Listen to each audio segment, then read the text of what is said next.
Bonsoir, bienvenue. Bonsoir. Entrez, je vous en prie.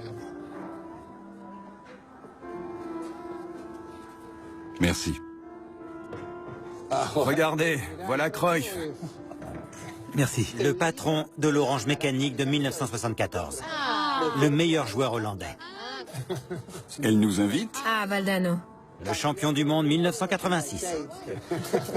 Cruyff a été une révolution. D'abord parce que c'était un joueur fantastique, et ensuite comme entraîneur. Quand il entrait sur le terrain, c'était du délire. Comme Menotti, ici. J'y crois pas. Menotti le maigre. C'est génial. C'était mon idole. L'entraîneur de 78. Quand as-tu rencontré Léo pour la première fois, Johan? C'était un gamin. C'est vrai? Presque un enfant. Ton premier souvenir? J'étais en maternelle. Le spectacle. Le spectacle? Le carnaval en maternelle. Il était en pompier. Regardez cette photo. Oui, je me souviens d'eux. Dommage, j'ai pas mes lunettes. Ils sont en 6e. On dirait plutôt qu'il est en CM1. Oui, je crois que c'est ça. C'est Cynthia, non? Incroyable. Il y a aussi Walter. Regardez. C'était un spectacle d'école. Vous avez la même tête?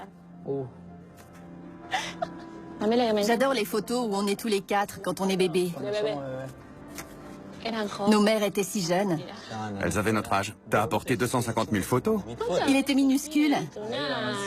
Il était en pompier et moi en demoiselle. Il était déguisé en escargot. Non, pas cette fois. Il était en escargot au CP. Au CP. Ça, c'est la maternelle. Il était en escargot dans un spectacle en 93. Eh oui, Le joueur le plus rapide du monde en escargot. j'avais jamais fait le rapprochement. On avait mis en scène un conte. Je me souviens, c'était un enfer de faire participer Lionel. Il se cachait dans son costume. Il était tellement mignon. C'est vrai. C'était vraiment un chouette spectacle. Tout le monde a adoré. J'étais en grillon. Et toi? En papillon. Le lutin rouge. Le lutin rouge. J'étais en lutin. Les enfants s'étaient débrouillés seuls. On avait fait du beau travail. Lionel avait beaucoup participé. C'est un souvenir de la journée des enseignants. Les enfants nous avaient apporté des fleurs et des cadeaux. Ce jour-là, Léo était allé chez sa grand-mère et il avait détruit toutes les plantes en jouant avec Pablo. Ce sont presque uniquement de bons souvenirs. Parce qu'on était toujours ensemble. Tu te souviens, en maternelle, à la récré? Léo s'emparait du ballon n'importe où. Impossible de le récupérer. Les autres enfants disaient « Maîtresse, donnez-nous un autre ballon. On peut pas jouer avec un seul. » Comment ça s'est passé? Comment as-tu commencé à jouer? J'ai joué dans un club du quartier. Il paraît qu'il a commencé grâce à sa grand-mère. Oui, je crois que c'est vrai. C'est elle qui l'a fait jouer. C'est elle qui l'a initié. Je m'en souviens très bien. Sa grand-mère maternelle ou paternelle? Je ne sais plus. Sa grand-mère maternelle, non? Je suis impatiente que tu aies 4 ans pour pouvoir t'emmener au football. Tu auras envie d'y aller tous les jours. Quand tu verras comme tes frères s'amusent bien, tu voudras t'inscrire. Mais tu dois attendre encore 2 ans. Comme Rodrigo et Mathias? Exactement. Parce que tu es tout petit et qu'ils sont grands. Mais dans 2 ans, tu pourras jouer comme tes frères. Il paraît que son frère Rodrigo jouait très bien. Vraiment? En fait, c'est Rodrigo qui a commencé et Lionel allait le voir jouer. Tu sais quoi? Tu seras meilleur qu'eux. Et tu sais pourquoi? Parce qu'on ne sait jamais à quoi tu penses. Ta petite tête est un mystère. Et écoute-moi bien, mon petit chéri. Tu vas devenir le plus grand joueur du monde. On y va? Quel club de quartier? Grande Dolly. Léo, je crois que l'entraîneur de Rodrigo L'a vu. l'a vu, mais je ne connais pas bien l'histoire. Il faudrait qu'il nous la raconte. Oui, ce serait bien. Vous savez ce qui se passe? Il manque un joueur à Grandoli. Cet idiot ne s'est pas réveillé. Je peux plus attendre. Le match va commencer. Vous êtes prêts? Oui, on est prêt. Quels idiots. Mamie, je peux jouer? Tu veux jouer? Oui. Je ne sais pas trop ce qu'elle a dit à l'entraîneur de Grandoli. Écoutez-moi, mon petit-fils veut jouer. Non, ils sont trop grands pour lui. Qui sait jouer au foot? Lui est très bien. Il était tellement petit que personne ne croyait en lui. Je sais pas, il est petit. Tu as quel âge? Presque 6 ans. Il court comme une fusée. Tu sais faire quoi? Tout? T'es rapide? Je vais te mettre sur l'aile. Allez, enfile ce maillot et viens jouer. Allez, bonhomme, dépêche-toi. File. C'est le plus jeune des Messi? S'il joue comme ses frères, on a peut-être une chance.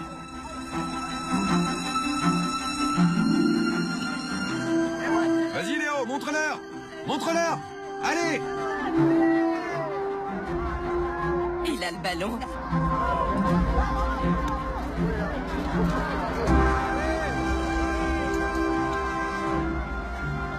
Laisse-la!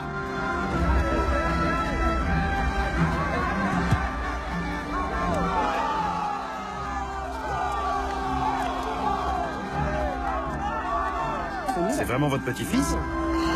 Bien joué, Léo!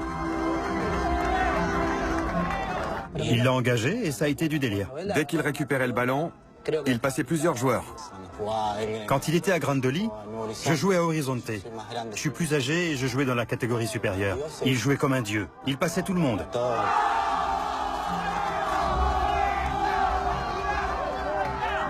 Vous pouvez l'amener tous les après-midi à l'entraînement? Les autres apprendront quelque chose. Quand Rodrigo, Mathias et tous les grands étaient là-bas, ils ne nous laissaient pas jouer. Et Léo non plus. Mais Léo en avait tellement envie qu'il le laissait jouer. Il disait « Ne laissez pas Léo jouer, il est trop petit, on risque de le blesser. » Mais plus tard, ils ont avoué que c'était pour éviter la honte de se faire dribbler par Léo. Léo! La fameuse grand-mère. L'histoire de la grand-mère. Elle l'a encouragé. Quand la cloche sonnait, il était transformé. Il attendait la récré pour sortir avec le ballon et se mesurer aux autres classes. Ils se battaient tous pour l'avoir. Viens avec moi, viens avec moi. Bien sûr. Impossible de gagner sans lui. Ceux qui choisissaient Léo gagnaient. On les privait du ballon, parce que ça provoquait des disputes. C'est vrai. Quand on ne lui donnait pas le ballon, il prenait une bouteille en plastique. Il prenait des sacs qu'il bourrait de papier. Il fallait qu'il joue. Il a fini par fabriquer avec des chiffons un très beau ballon qui a bien résisté. Il aimait jouer à tous les jeux, mais l'école ne l'intéressait pas beaucoup. Oui. Il aimait d'autres choses. Il avait d'autres centres d'intérêt. S'il vous plaît, ne me faites pas apprendre des maths ou de l'espagnol. Laissez-moi jouer au foot. Mais s'il avait voulu, il aurait pu étudier. Personne n'a dit le contraire. Mais on avait un mal de chien à le faire travailler en classe. Je me souviens que Célia l'avait menacé de lui interdire de jouer au foot s'il ne faisait pas ses devoirs et s'il ne prenait pas son bain. Léo disait qu'il avait fait ses devoirs, que tout était OK. Merci, Cynthia. Il s'asseyait toujours devant moi et il donnait un coup de pied dans ma chaise quand il voulait quelque chose. Il faisait une boulette de papier et il la lançait. On n'a jamais rien vu. Pas sur le coup, en tout cas. Ils étaient voisins. Ils étaient très amis. Comme frères et sœurs. On était si proches qu'on pensait qu'on était cousins. Elle s'occupait de tout. Il lui demandait tout. Il utilisait sa voisine de pupitre comme interprète avec le prof. Elle était comme sa mère ou sa grande sœur. Quand Célia devait s'absenter, elle le déposait chez moi et maman l'allaitait. Une fois, on m'a laissé chez elle et c'est elle qui m'a allaitée. Il y a un mot pour ça. Comme mère. Non, comme... Ils étaient frères de lait. Frère de lait. Oui. Oui, frère de lait. Eh ouais. Dans notre quartier, quand les rues étaient inondées, quand les égouts débordaient, on avait de l'eau jusqu'aux genoux. On jouait au foot dans la fange, en risquant une infection. Mon frère a 1 an de plus que moi. Je me souviens de notre équipe, la machine de 87. Quand on entrait sur le terrain, on était la seule équipe à recevoir des bouts de papier. On n'allait pas directement au milieu du terrain. On se mettait en ligne sur le côté. Oui, sur le côté. Et les pères de Mathias, de Raoul et d'autres nous jetaient du papier. On avait l'impression de jouer devant 50 000 personnes. Tu jouais à quel poste? J'étais milieu, avant-centre, avec lui. Il te laissait marquer ou il faisait tout? Il me passait pas grand-chose, mais bon. T'étais plus défensif. Je la lui prenais et je marquais aussi. Parfois, il te la piquait. Quand on avait un problème, on lui passait le ballon et il trouvait une solution. Comment tu t'appelles? Diego Rovira, De quelle équipe? les Newells. Tu peux nous raconter ton but? Sur un coup franc, Mariano Miro a passé à Léo. Il a centré et j'ai marqué. À qui veux-tu dédier ce championnat, Diego? À tous les gens que je connais. J'ai toujours dit que je marquais souvent parce qu'il éloignait les défenseurs. C'était plus facile pour les 1 contre 1. On était très gâtés parce qu'on marquait beaucoup, mais ensuite, c'est devenu plus difficile.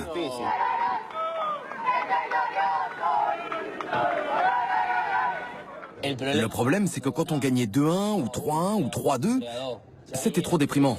Comment tu t'appelles? Gardo Grini. Ton club préféré? River.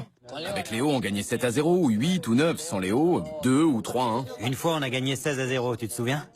On marquait tous des buts. Un jour, on a marqué tellement de buts qu'ils nous ont dit « Vous allez jouer les uns contre les autres. Les Newells de la première mi-temps contre les Newells de la deuxième mi-temps. » Il était timide avec les inconnus, mais dans notre petit groupe, il était toujours génial. C'était un pitre. Il faisait partie de la bande. Ton nom et ton prénom? Franco Casanova. De quelle équipe? Ian Wells. À qui tu dédies ce but? À tous ceux que je connais. On savait tous que c'était notre chef naturel. Il s'emparait toujours du ballon et il nous faisait gagner nos matchs. C'était un chef silencieux. Je l'ai gardé jusqu'à 11 ans, ensuite c'est lui qui l'a pris. J'étais pas là. Mais voilà la machine, avec Dominguez. Franco, moi, Léo, Lucas. En 99. Diego. Je suis arrivé en survêtement rouge et avec un sac rouge. Il m'a tapé dans la main en disant « C'est toi le Père Noël ?» Il cachait les chaussures de foot. Il me faisait le coup tout le temps. C'est toujours lui qui était à l'origine des farces. Je me suis aperçu que j'avais oublié mes clés de voiture ou que je les avais perdues. Impossible de les retrouver, le match allait commencer. Je suis allé chercher les garçons au vestiaire, j'ai ouvert la porte et Léo m'a fait « Vous avez perdu vos clés ?» C'est pas vrai. Il les avait? Il était d'un tel sérieux que je me suis dit « Voilà un sacré farceur ». Vous ne me laissiez jamais jouer. J'étais toujours mise à l'écart. Léo grimpait dans un effilier pour attraper les fruits ou il cueillait des mûres. Il passait tous les étés dans les arbres. Si petit, si calme. Il était très timide. Il était très brave. Ce qui m'a toujours plu, c'est qu'il n'était jamais méchant, jamais sournois. Il était timide et réservé. C'est vrai. Je ne crois pas qu'il avait un problème relationnel avec ses parents. Peut-être avec les adultes, mais pas avec ses parents. Souvent, les tournois offraient des vélos aux vainqueurs. Tu te souviens, Franco, de celui du vélo? On perdait 2-0 et Lionel n'était toujours pas arrivé. Il jouait pour le vélo? Un seul vélo? Non, un chacun. Ah, 11 vélos. Ouais, c'est ça. Après le premier prix, il y avait les deuxième et troisième prix. Mais nous, on voulait les vélos. Papa! Je vais être en retard pour le match! Il s'était enfermé dans la salle de bain. Ouais, je m'en souviens. Newell's Boys forma con los siguientes jugadores. Con el 1, Juan Leguizamón. Con el 2, Mariano Miró. Bruno Milanese con el 3. Con el 4, Héctor Correa. El 5 para Lucas Escaglia. El 6, Federico Rosso. Franco Casanova con el 8. Diego Rovira con el 9. Gerardo Guirigini con el 10. Y Lionel Messi con el 11.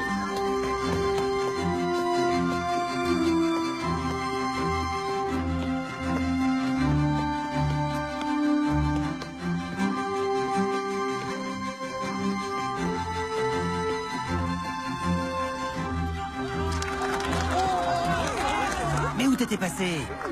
T'es une star, petit. Fermez-la, c'est la finale et on est en train de perdre. Si on perd, c'est votre faute. On perd 2-0, Léo. Une photo. Une photo. Pablito, applique-toi sur tes frappes. Il reste combien? 20 minutes, Léo. Arbitre, changement, changement. Vous allez la fermer. Pablito, viens ici. Le gardien est nul sur les tirs au ras du sol. D'accord? Allez, allez, vas-y. Son père l'emmenait jouer, mais il ne se mêlait jamais aux autres parents. C'était quelqu'un de calme. Il se plaçait derrière les cages pour regarder jouer son fils. Mais quand il marquait pas, il allait poser la balle devant le gardien et il le driblait. Quand il marquait pas, il devenait fou. Il a marqué à tous les matchs. Il voulait tout le temps récupérer le ballon, un peu comme aujourd'hui. Il n'a pas changé. Ouais, sinon il s'ennuie. Comme si on lui enlevait son jouet. Petit, il était pareil. S'il n'était pas sur le terrain, il devenait fou. À 9 ans, un enfant a envie de jouer, sinon il devient dingue.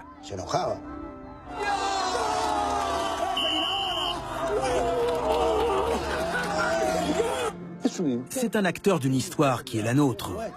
Messi aurait-il pu apparaître en Corée? Non, ni en Allemagne. Il paraît qu'il arrivait souvent en retard et qu'il sauvait le match. Tu te souviens comme on était content? Léo était complètement différent sur le terrain et hors du terrain. J'en reviens pas du troisième but. Il est entré 20 minutes avant la fin et il a retourné le match. Ils l'ont fait rentrer et il a marqué à la chaîne. But, but, but. C'est un champion. Ils auraient pas pu te donner un vélo plus grand? Laisse-le. Tu fais toujours la même blague. Comment t'es sorti de la maison? Sainte Vierge, qu'est-ce qui s'est passé? On gagnait tellement qu'on a été invité au Pérou. Ce maillot, c'était pendant le Pérou. À Cantalao. C'est un tournoi auquel on a participé au Pérou quand on avait 8 ans. On logeait dans des familles, à 2 ou 3 garçons par famille.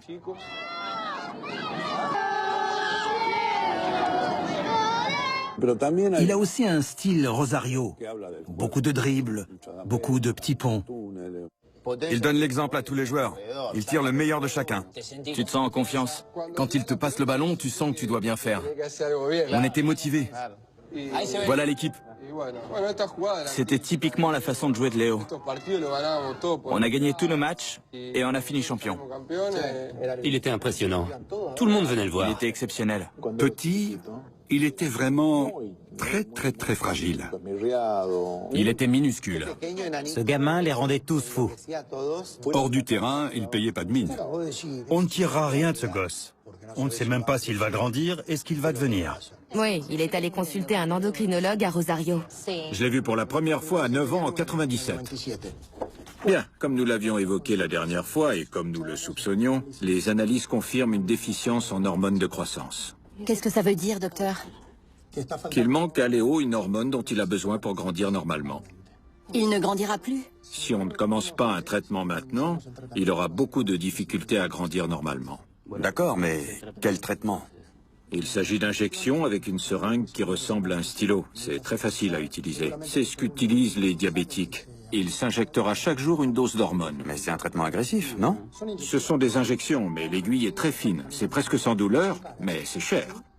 On essaiera de faire rembourser le traitement par la sécurité sociale. Est-ce que je pourrais encore jouer au football? Bien sûr, quelle question. C'était toujours toi le plus petit sur le terrain, non? Sois tranquille, tu vas grandir et tu seras plus grand que Maradona. Je ne sais pas si tu seras meilleur, mais tu seras plus grand, c'est certain. Quand j'allais le chercher, il disait toujours « Attends-moi une seconde, j'arrive, j'arrive ». On allait tous chez moi après le foot et Léo disparaissait tout de suite.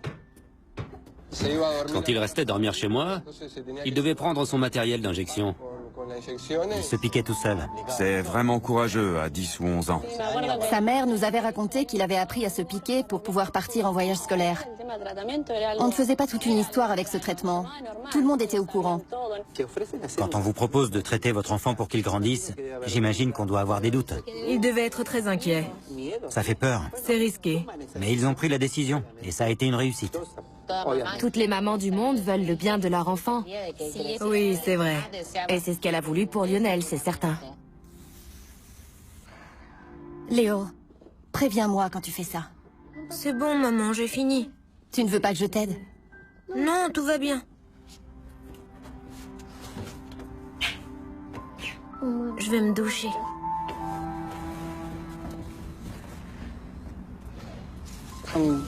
Quand il revenait, il disait « J'ai dû me piquer pour le traitement ». Il utilisait ceci. C'est avec ça que Messi est devenu Messi? Non. Certains prétendent qu'il est une star grâce à ce traitement. Je le prescrirai à mon propre fils sans hésiter. S'il n'avait pas reçu ce traitement, même avec autant de talent, est-ce qu'il aurait eu les mêmes chances? Non, je crois pas. Qui sait? Sur les dernières photos, il faisait une tête de plus que moi. C'est incroyable comme il avait grandi. Il savait que c'était dans son intérêt. Tous ceux qui connaissent ces impasses savent que les voitures n'y circulent pas parce que les jeunes jouent au foot. Ces impasses jouent un grand rôle dans l'histoire de ces jeunes. Cela a dû jouer un rôle dans sa capacité à gérer les situations tendues et les conflits. Parce que Rosario est une ville extrême. Extrême en tout. Footballistiquement, elle est incroyable. Les autres villes ont une image culturelle, non?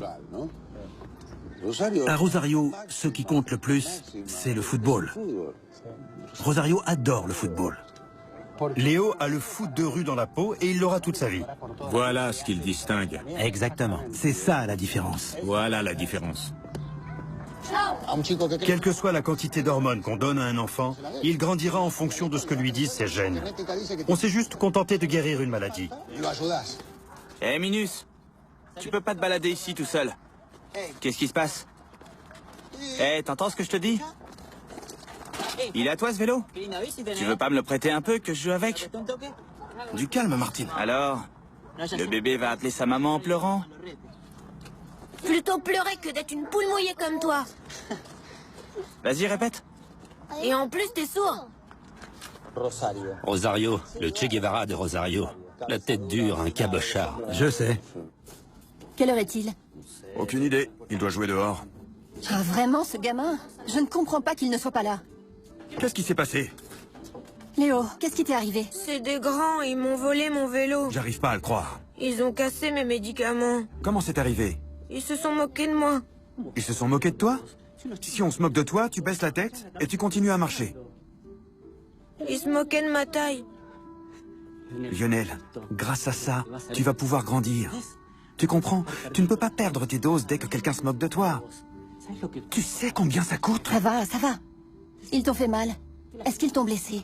Non, maman. T'inquiète pas, ils se sont enfuis.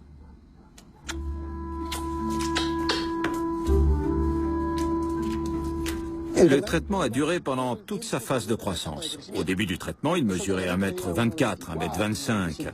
Aujourd'hui, il fait moins d'1m70. Il doit pas être loin. Disons 1m68. Sûrement moins d'1m70. Il mesure 1m69. Il a grandi de 40 cm. Voyons combien tu mesures. Tiens-toi bien droit, ne triche pas. Descends. C'est formidable. Tu as encore un peu grandi. Oui, pour devenir joueur de foot. C'est bien. Tu as joué dimanche? Oui, on a gagné. Tu as marqué des buts? Oui. Combien? 3. Alors tu veux donc devenir footballeur, comme qui? Comme Tata. Comme Tata? Et Emma. Tu vas jouer avec New Wells? Oui. Tu marqueras pour moi? Oui, je vous le dédicacerai. Génial. Tu m'en dois un? Oui. Allez, file. Il t'a dédié un but? Non, mais il m'en doit un. Je veux qu'il le marque sur la pelouse de New Wells. Sur la pelouse de New Wells? Pour l'instant, qu'il se fasse plaisir. On verra ça plus tard. Viene a buscarla también Rosso. Rosso le deja a Messi. Arranca Messi dejando a uno el camino. Va a probar el arco. Probó Messi. ¡Gol! J'habitais à 3 rue de la Pension. Il venait chez moi boire du lait. Lui, Léo, Lucas Scalia, Reri, et on jouait à la PlayStation. Léo n'était pas très bon à la PlayStation. Non, non. Aujourd'hui, il dit que Il oui. savait pas comment... Il n'était pas bon à la PS. À l'époque, il était carrément mauvais. Non, non, non. Je me souviens qu'on jouait à FIFA 94 et 95. Sur la Family? Non, sur la Sega.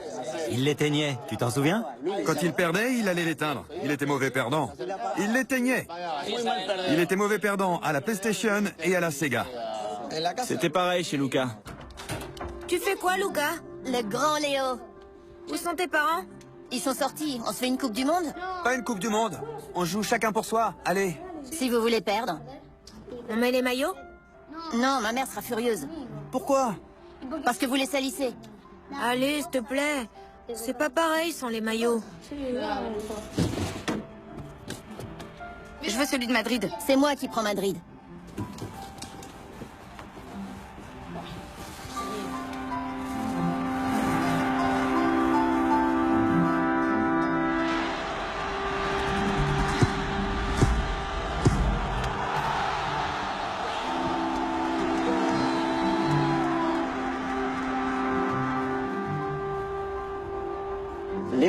C'est le seul qu'il a jamais porté.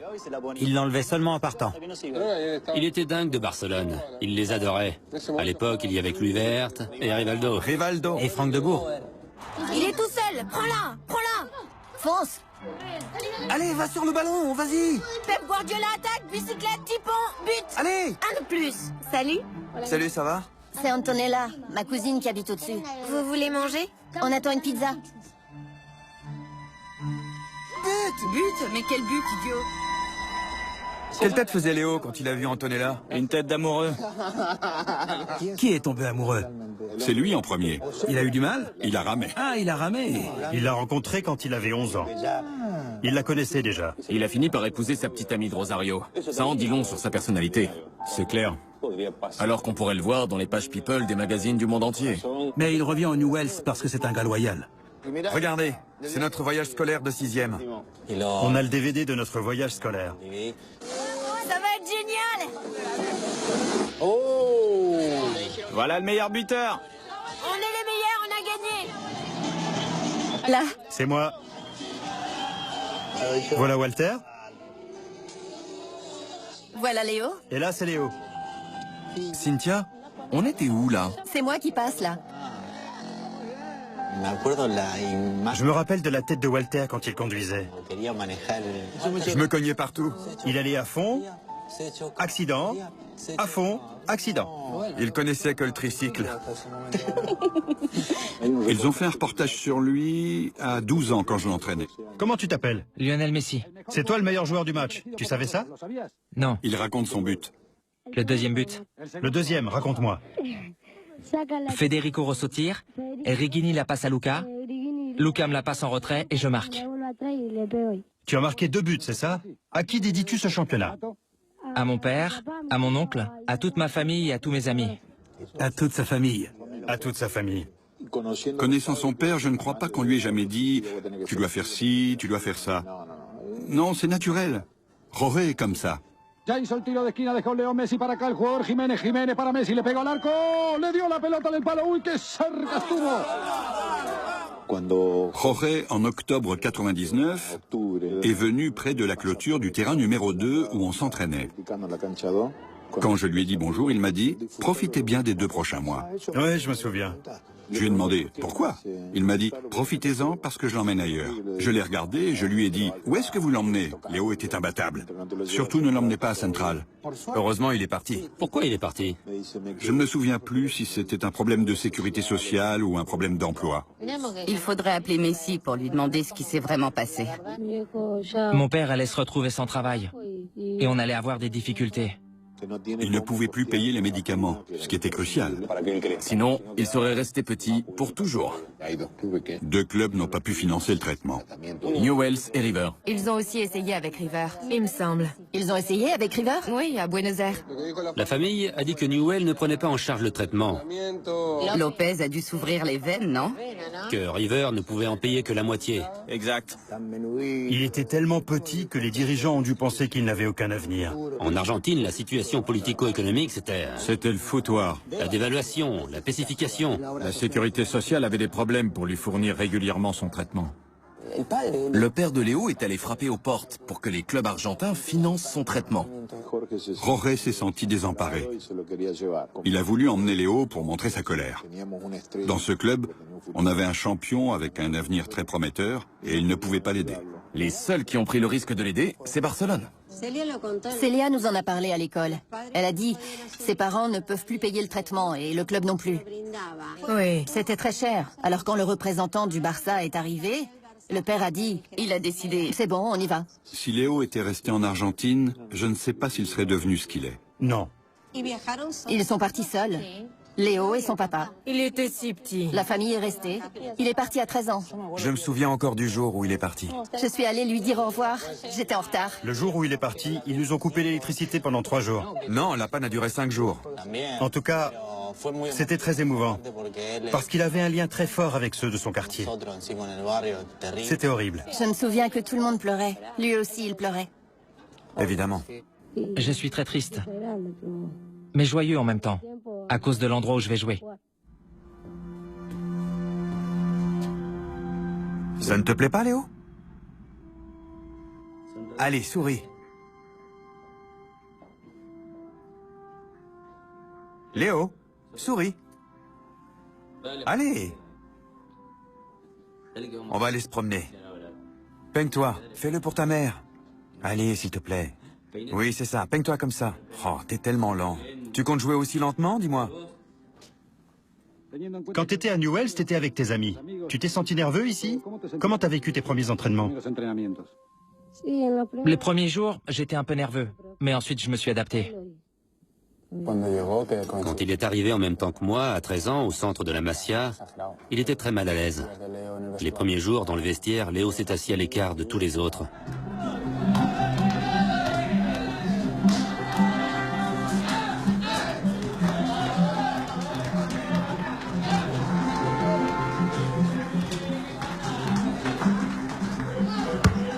Ça va? T'as parlé avec quelqu'un? Non. Juste un petit peu avec un garçon. Qu'est-ce qu'il fait là, le petit? Je pense que c'est un fugueur. Et non, c'est demain les essais pour les ramasseurs de balles. Il s'asseyait dans un coin et il observait les autres. Un petit coin. Un petit coin. D'où on voyait tout. À la périphérie. Ensuite, il s'est senti plus à l'aise. Qu'est-ce que tu fais à l'entraînement? Je travaille avec le ballon, je tire des buts, je travaille avec les cônes, on fait des 1 contre 1, et après on fait un match.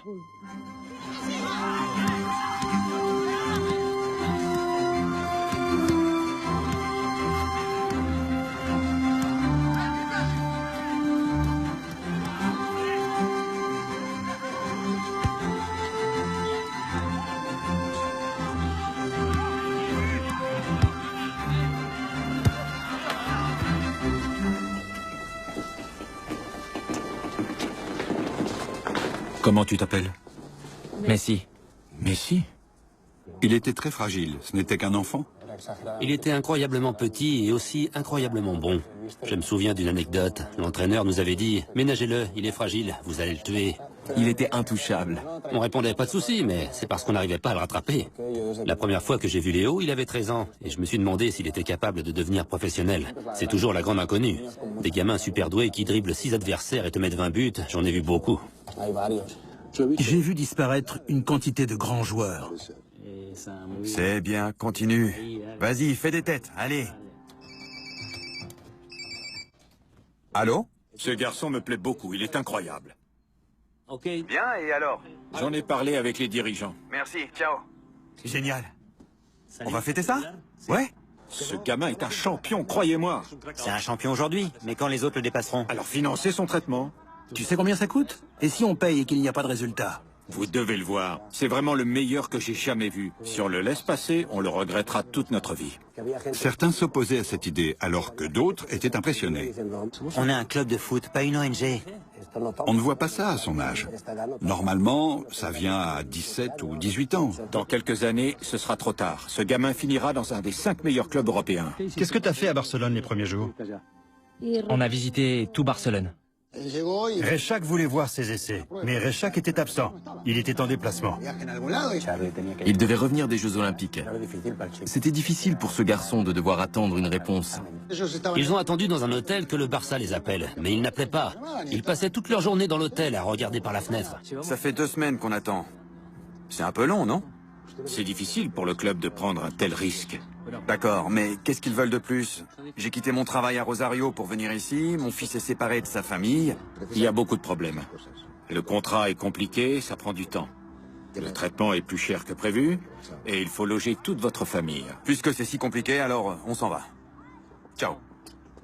Écoutez, si ça tenait qu'à moi, je signerais demain. Je vais parler au vice-président, vous aurez la réponse dans quelques jours. Les Jeux Olympiques ont tout retardé, mais il a continué à jouer. Qu'est-ce que tu as le plus admiré? Le stade de Barcelone. Pour son père, c'était peut-être plus difficile. Léo, je n'ai jamais remarqué qu'il en souffrait. Le seul match pour lequel Léo a reconnu qu'il était nerveux, c'est un match test avec des garçons plus âgés de 2 ans. Rechac l'a vu. C'est un ancien joueur de Barcelone. Il était directeur sportif. Exact. Que fait ce gamin ici? Lequel? Lui, il devrait pas jouer en junior? C'est le fameux gamin. Il vient juste d'avoir 13 ans, mais il a une déficience en hormones de croissance. On doit financer son traitement, mais rien ne garantit le résultat. Bon.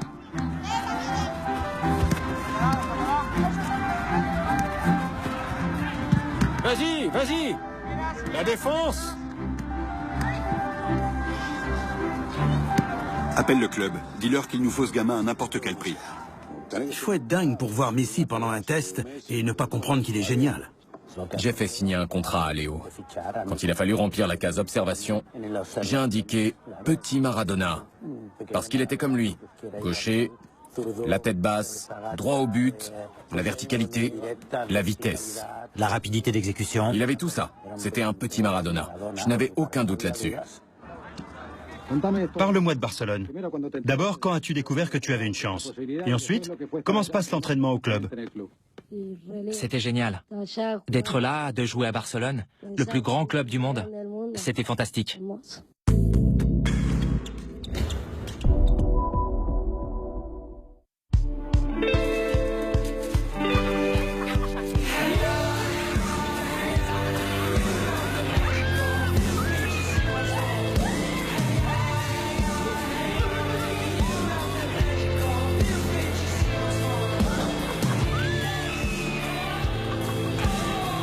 En ce moment chez Bouygues Télécom, profitez de 150 € offerts sur les dernières nouveautés smartphones. Rendez-vous vite en boutique. Joyeux Tech Noël avec Bouygues Télécom.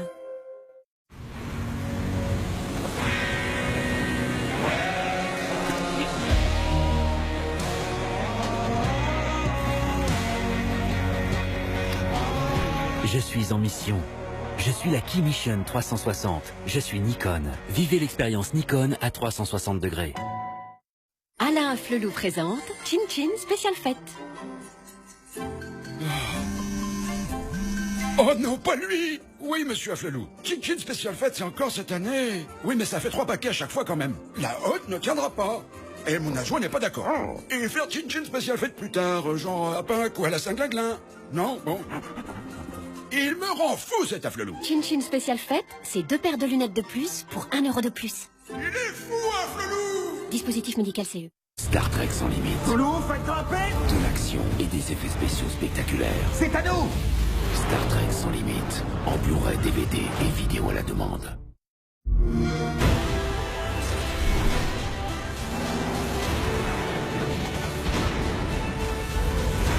Final Fantasy XV.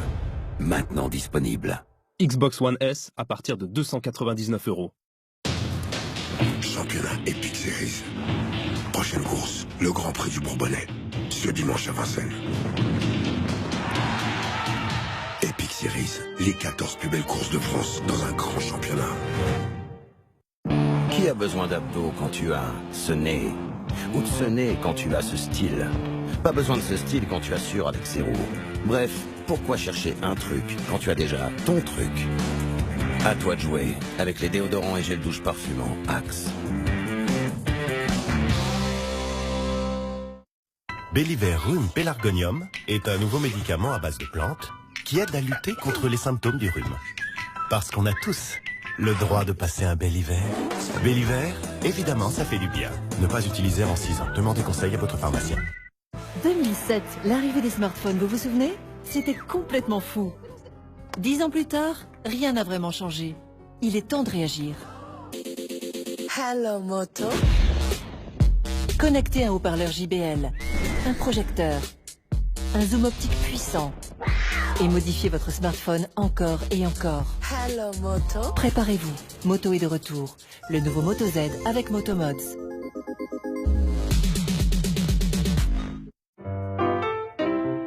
I was born to make you happy. Think you're just my style. Everywhere I go, telling everyone I know, baby, I love to see you smile. Imaginez votre projet cuisine en 3D sur leroymerlin.fr et finalisez-le avec un expert en magasin. Leroy Merlin, et vos envies prennent vie. Jason Bourne. Matt Damon est de retour dans le meilleur film de la saga. Un pur film d'action, un rythme effréné. Accroche-toi. Jason Bourne en Blu-ray DVD. Une fois que vous aurez des enfants, vos nuits deviendront un vrai cauchemar. Votre vie amoureuse sera finie. Pour de bon. Vous devrez toujours être un modèle. Et continuer à vous faire plaisir. Tu peux rêver. Mercedes-Benz Classe V. La vie en grand. Profitez-en à partir de 469 € par mois. Mercedes-Benz. Le meilleur, sinon rien.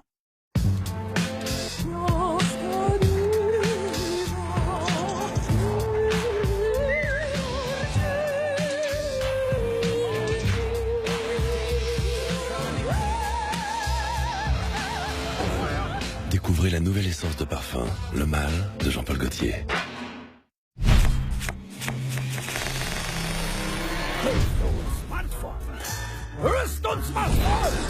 Allez, à ton tour.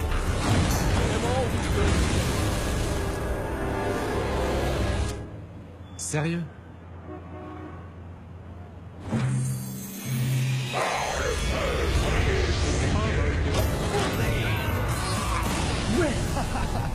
Voilà. Hearthstone, jouez gratuitement sur mobile et PC.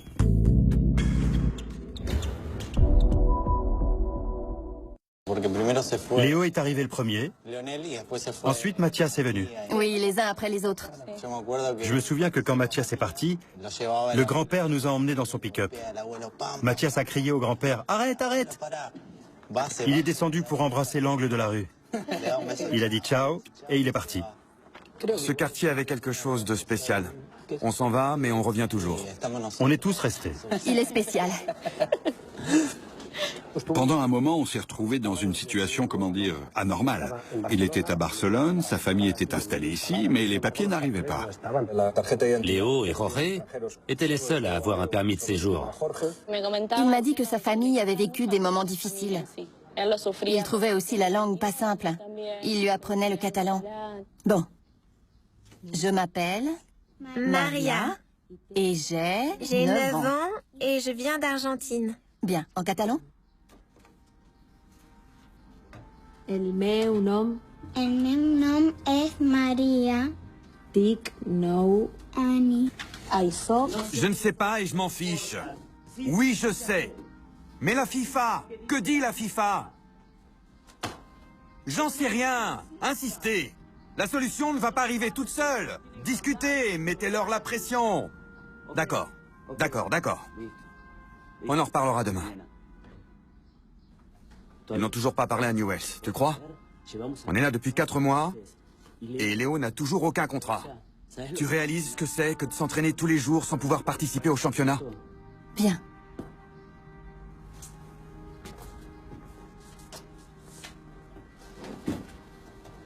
Tu crois vraiment que ça a un sens de rester ici?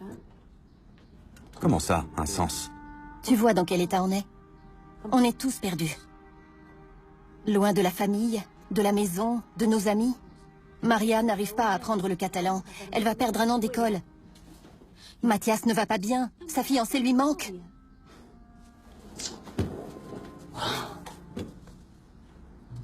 C'est pas possible. Je sais que c'est un milieu difficile, que c'est dur de négocier. Et même si Léo est doué, il y a beaucoup trop de choses qui nous échappent ici. Pourquoi tu ne restes pas avec lui? Tu m'entends? Pense aux garçons. Ce sont ses frères. Laisse-moi parler à Léo. D'accord? Je vais voir ce qu'il en dit.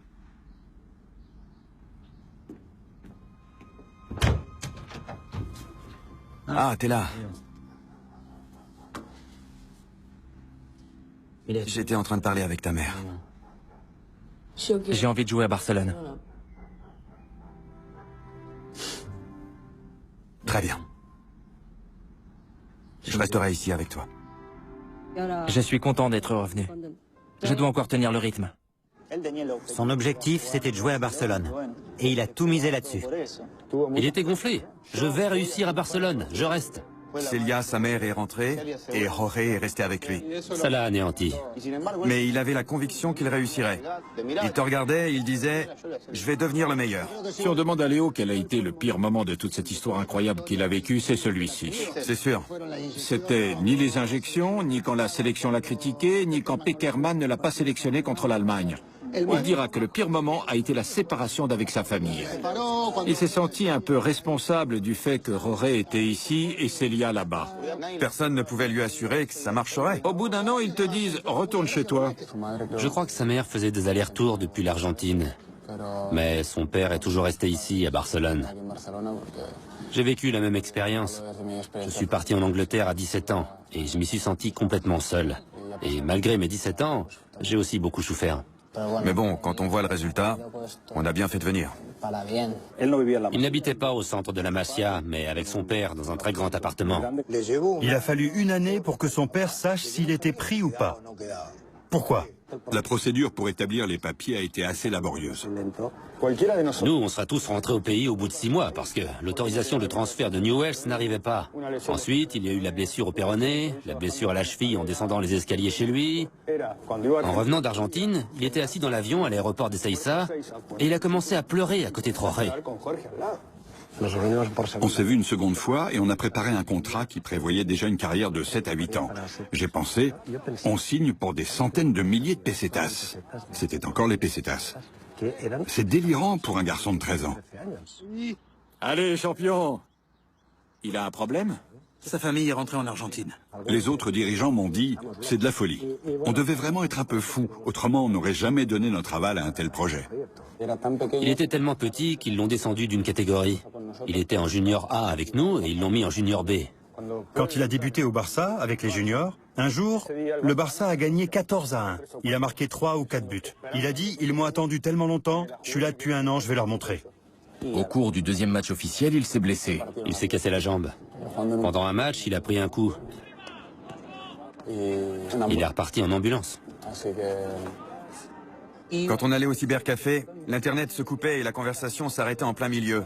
Et c'était dur d'être aussi éloigné. J'ai perdu le contact. Il a tout laissé derrière lui pour recommencer là-bas. Oui, il était en pleine adolescence. C'était difficile de quitter ses amis.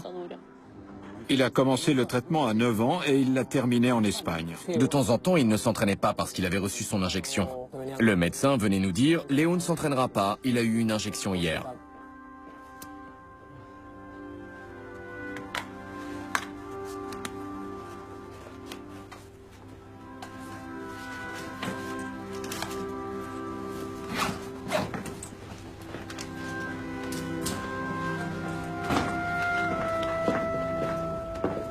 Il a connu une progression sportive fulgurante.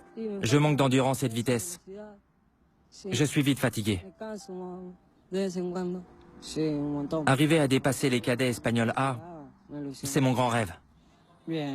C'est super. J'ai marqué 5 buts. J'espère en marquer d'autres. Au début, entre la blessure et le reste, c'était difficile. Mais maintenant, je me sens bien. Quand il est rentré d'Espagne, Léo était beaucoup plus musclé, beaucoup plus grand. Un impact contre lui, c'est comme avec quelqu'un d'1m85. On ne peut plus le faire bouger. Une force physique incroyable. On voyait tous ses muscles. Du muscle, de la fibre. On a vu les progrès en puissance, en vitesse, en rythme. Personne n'est aussi explosif que lui. Il a développé ses qualités physiques avec du temps et du travail. Il a travaillé un peu sa force, ses quadriceps pour l'explosivité. Super viril. Oh oui, Je lui ai dit, c'est dingue comme t'es viril. il était devenu un homme. Un jour, en le voyant jouer dans le centre, je l'ai pris pour un cadet. Ils lui ont fracturé la pommette. D'un coup de coude. Il s'est mis à pleurer, pas à cause de sa pommette brisée, mais parce qu'il pensait rater la finale du championnat de Catalogne. Et finalement, il a joué avec le masque de Puyol. Il lui avait dit, si le masque te gêne, on te sort. Mais oui, bien sûr. Il a commencé à jouer, il transpirait, le masque bougeait. Le masque de Puyol qu'il avait emprunté. Il a enlevé son masque et il a joué sans. Son père Jorge a failli en faire une attaque. Il a gagné le match et il est parti. Messi, tout d'abord, c'est un diamant. Un des plus beaux. Il a ensuite trouvé des gens qui l'ont taillé pour qu'il brille. Il n'a pas été terni par des idiots. Certains joueurs sont ternis par des dirigeants stupides. Ça en dit long sur ceux qui l'ont dirigé. On est devant la vision de quelqu'un capable de dire « on va en discuter », même si c'est contraire aux habitudes. C'est ce qui s'est passé avec Rechac et Cruyff, qui ont su dépasser les blocages et créer la pierre philosophale. Jouer le ballon et contrôler le terrain, attaquer quand on peut, ralentir quand il faut récupérer. Toutes ces choses-là. Ça a commencé avec Cruyff. Léo a profité au Barça de conditions qu'il n'aurait jamais eues dans la majorité des autres clubs du monde, même en étant le meilleur joueur du monde, aucun doute là-dessus. Allez, premier entraînement de l'année. Je veux vous voir sur les ballons. Vous vous êtes reposé, vous rentrez de vacances. Maintenant, il faut vous mettre les piles et retrouver rapidement la forme. Allez, allez, allez, allez, allez. Vous êtes monté d'une catégorie. Vous allez en baver. Arrêtez d'applaudir. Allez, au boulot. Léo jouait dans l'équipe B du Barça. Et Frank Rijkaard m'a demandé s'il pouvait m'emprunter quelques joueurs pour un match amical à Asantas contre Porto. Il était très respectueux, il m'a dit « C'est toi qui décides ». J'ai répondu « Il y a cela et il y a Messi ». Il m'a regardé, il m'a demandé « Qui c'est Messi ?» Salut. Salut. C'est lui, c'est ça? Rijkaard était un entraîneur qui faisait confiance aux jeunes. Il les incorporait dans son équipe. Il prenait Messi, Iniesta et les autres. Et il l'a choisi. Ça doit être quelque chose quand on a 16 ans de jouer pour Barcelone, non? Mathias, viens voir, c'est Léo. C'est Léo? Tais-toi un peu. Je commence mercredi dans l'équipe première, maman. Qu'est-ce qu'il dit? Il dit qu'il va débuter dans l'équipe première. Comment ça, débuter? Allez, raconte, idiot. Passe-le-moi. Passe-le-moi. Bien sûr qu'on va venir, tu fais quand même tes débuts. On a tout acheté pour partir, t'en fais pas. On va venir, sois tranquille. Quand je l'ai vu débuter, je crois que c'était contre Porto. Le match avec le maillot gris, c'est ça? Avec le maillot gris. Le maillot brun.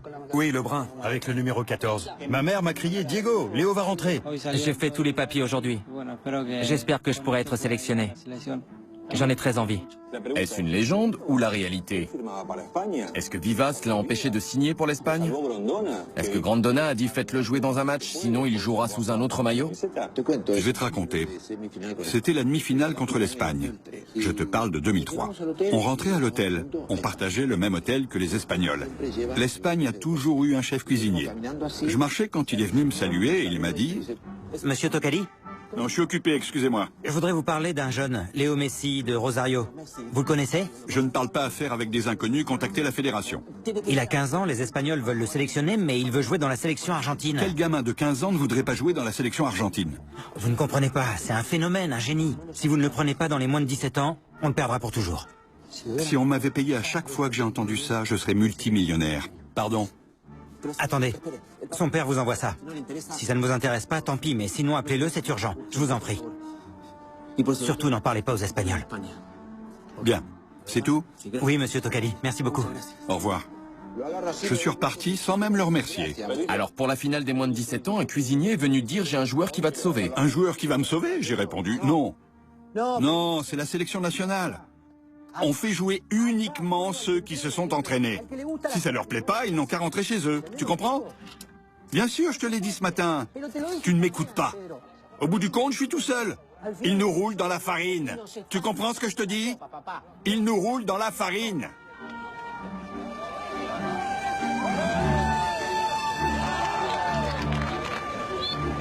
Il y avait 5 actions de Léo. Il prenait le ballon, il marchait, et il passait de 0 à 100 en 3 mètres. J'étais sidéré.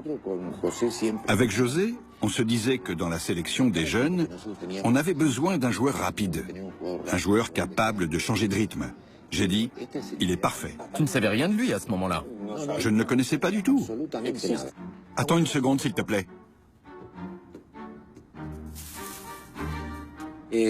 J'ai appelé immédiatement Omar Souto, le responsable administratif.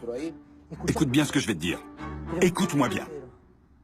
Tu dois me retrouver un gamin qui habite Barcelone et qui s'appelle Lionel Messi. T'as compris? Lionel Messi. Je lui ai demandé de le contacter en Espagne par l'intermédiaire de Javier, qui était dans l'équipe première et qui pouvait le faire. Merci. Je crois qu'il a fallu 40 minutes. J'appelle de la part de la sélection argentine de football. C'est formidable. Le père du garçon était enthousiaste. Il m'a dit qu'il demanderait l'autorisation de Barcelone et qu'il viendrait. Il avait 16 ans et ils l'ont pris dans les moins de 20 ans ou les moins de 18. Ils ont joué contre le Paraguay. En match amical. Et c'est ce qui a permis à Léo d'entrer dans la sélection argentine. Il l'a sélectionné pour l'Argentine. Si Messi avait joué pour l'équipe d'Espagne qu'on a vue au dernier mondial... Et qui a gagné 2 Coupes d'Europe... Elle aurait été imbattable. Portons donc un toast à cette vidéo, à ce match que tu as organisé en Argentine, et au fait que Julio t'ait autorisé à acheter son billet pour le faire venir. Le Real Madrid aurait fait jouer Messi à 17 ans. J'espère que je pourrai continuer à jouer dans l'équipe première. Il a fini par jouer dans l'équipe première et on ne l'a pas beaucoup revu. C'était le bon moment techniquement pour l'équipe première, pour son entraîneur d'alors et pour son effectif de joueurs. Ronaldinho l'a traité comme un fils. Ce sont les joueurs qui demandaient « Faites rentrer Léo ».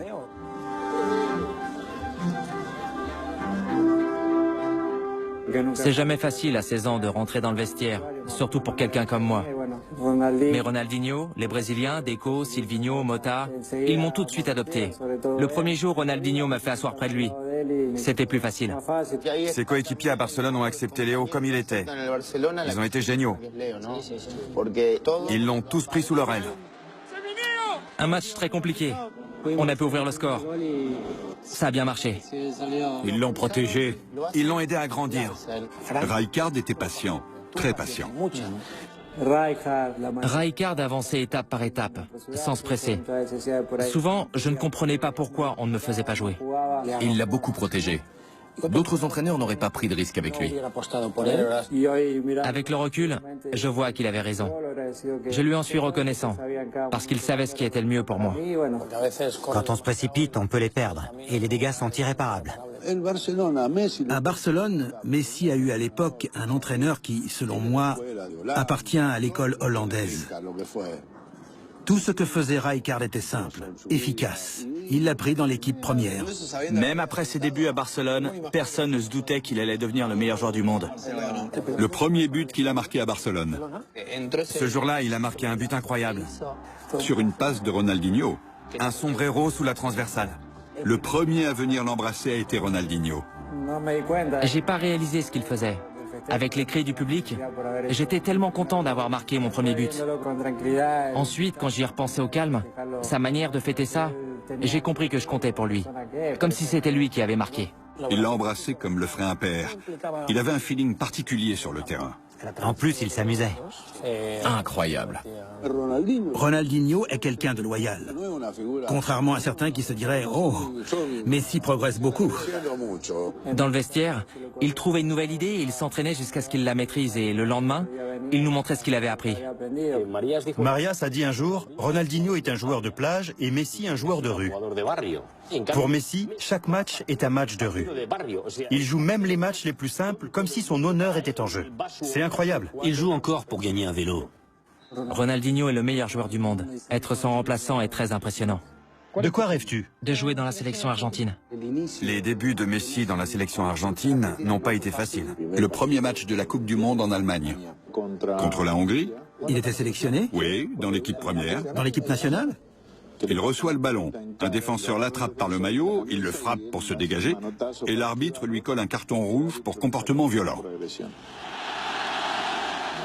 De la folie. Une folie de l'arbitre? Oui, une folie de l'arbitre. Ah, d'accord. Léo a été expulsé au bout de 30 secondes sur le terrain. Il a pleuré dans le vestiaire, c'était dur pour lui. Quel dommage. On attendait beaucoup de lui dans ce match. Quand as-tu compris que c'était un joueur à part? Un de ces joueurs qui marquent leur époque? Avec le match contre la Juventus, tout le monde a commencé à ouvrir les yeux. Là, il s'est fait un nom. On a parlé beaucoup plus de lui.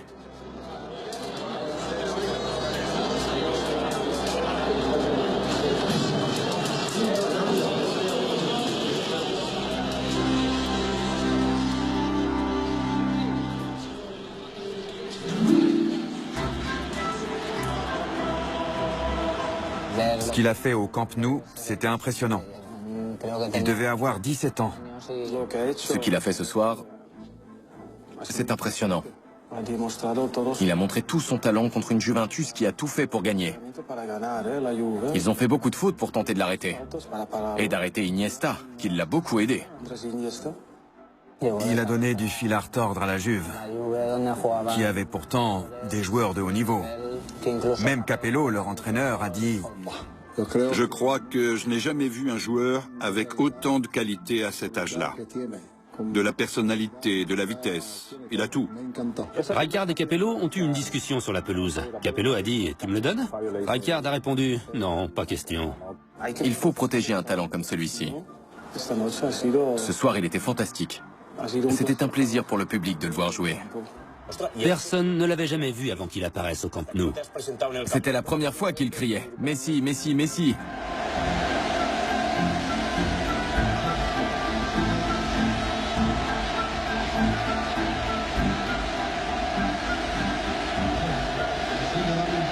À ce moment-là, tout le monde voulait renouveler son contrat. C'est alors qu'ils ont réalisé que ce contrat était précaire. Le contrat de Messi, il est toujours précaire. Il est précaire tous les jours. Il a été renouvelé 6 fois. 6 renouvellements. Sa première sortie internationale, c'était contre Chelsea. Du délire. Je crois que Delorno a dû faire des cauchemars de Messi une semaine entière. Et le cinéma de Mourinho. Du cinéma. Du très bon cinéma. Le match contre Chelsea à Stamford Bridge a marqué sa carrière. Delorno l'a puni bien au-delà de ce qu'un joueur peut supporter. C'est la première fois que j'ai vu Messi dans un match d'une telle intensité. Ce match m'a appris beaucoup sur Messi et surtout sur la terreur qu'il inspirait à ses rivaux.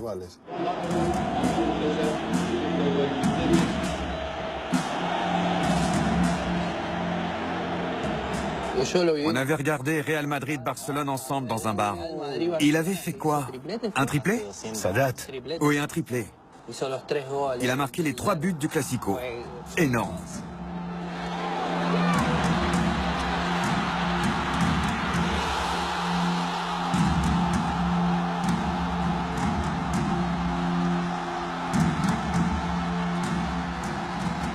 C'était énorme.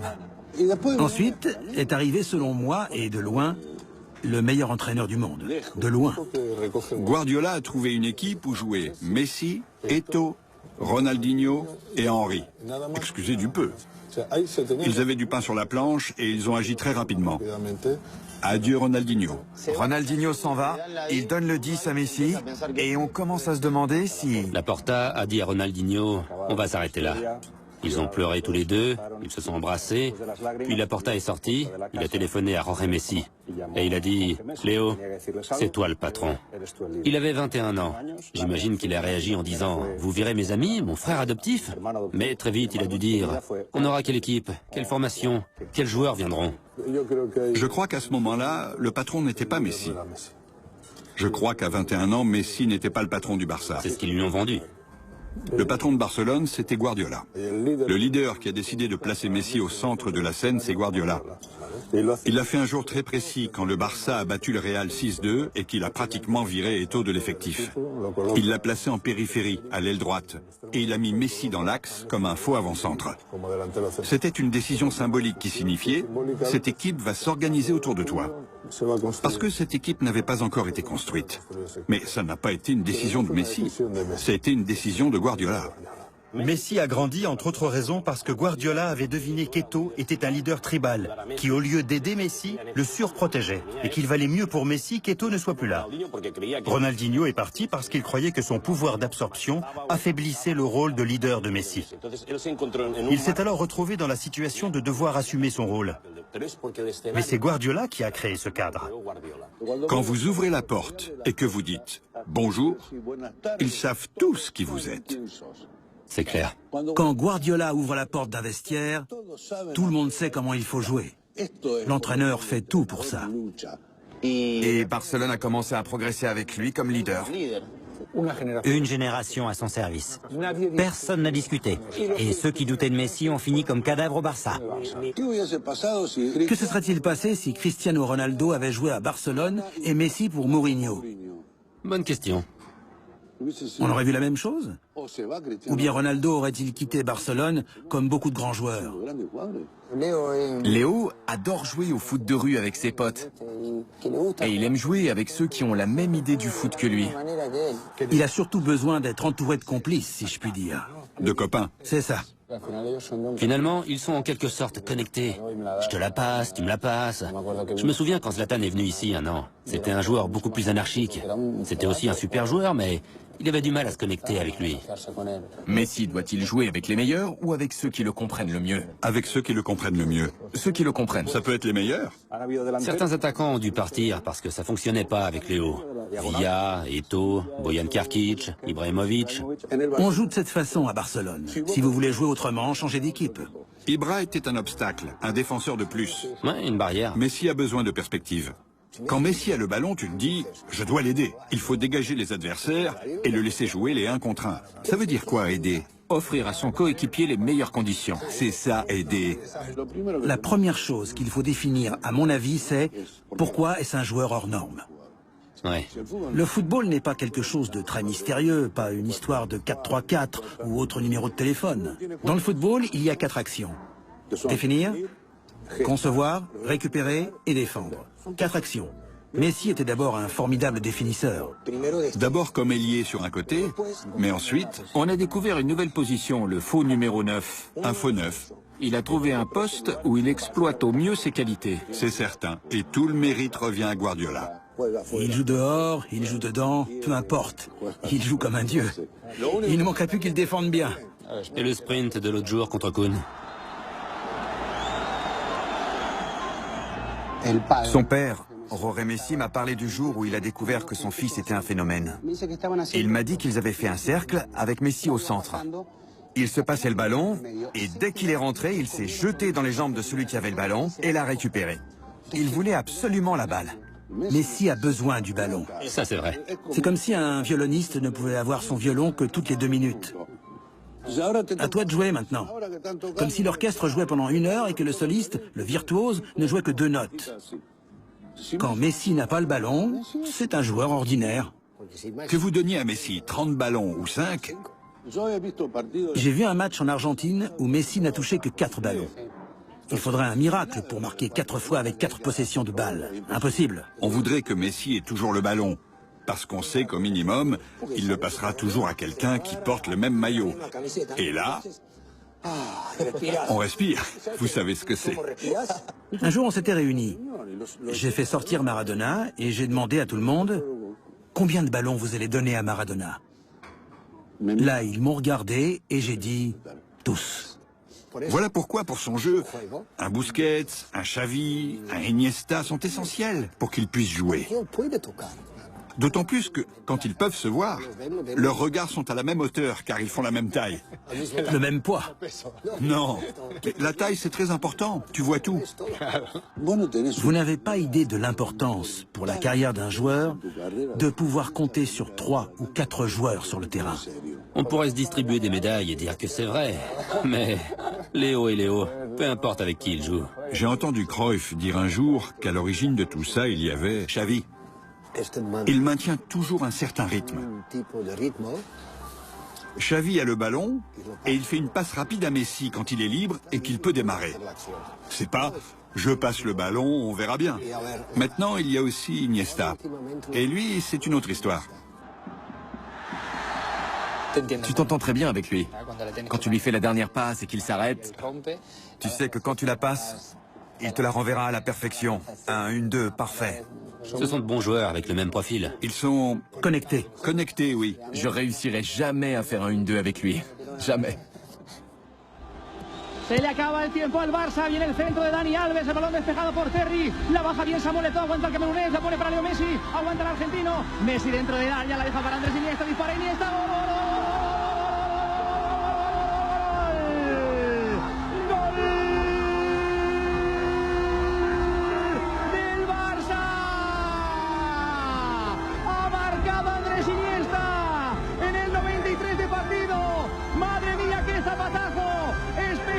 Para el Barça, que se va a meter en la gran final, en la Liga de Campeones, en Roma otra vez Andrés Iniesta, otra vez Leo Messi, el Barça estará en Roma.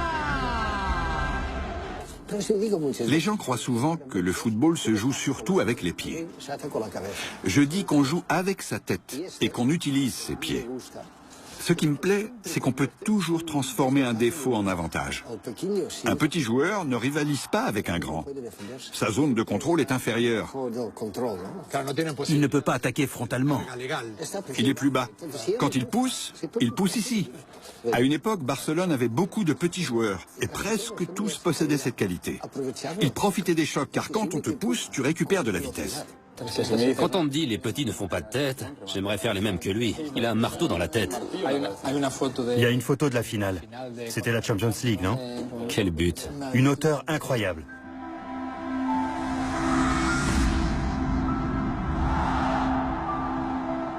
Un bon stupéfiant. J'ai entendu que Piqué, à l'entraînement... J'ai souvent vécu ça à l'entraînement, quand je devais le marquer en défense. Il te donne l'impression que tu sais de quel côté il partira. Qu'il fera ceci. Que tu sais ce qu'il fera, qu'il partira par là. Je sais par où il sortira. Mais même en le sachant, tu peux pas l'arrêter. Et il sort. Et il part. Exact. Et il part. Ouais. On a l'impression que s'il a envie de te passer, il le fait. Et s'il n'en a pas envie, il ne le fait pas. Il joue avec toi. On savait quand il allait toucher le ballon. On croit avoir 2 contacts, mais il n'y en a qu'un seul. Il peut le toucher ou pas. Qu'il le touche ou pas, c'est pareil. Mais si tu fais un pas en arrière, il recule toujours. Quand j'entends les gens chanter les louanges de Messi, évidemment, regardez ça. C'est bien plus important, bien mieux que de marquer un but. Beaucoup de joueurs sont capables de marquer de beaux buts.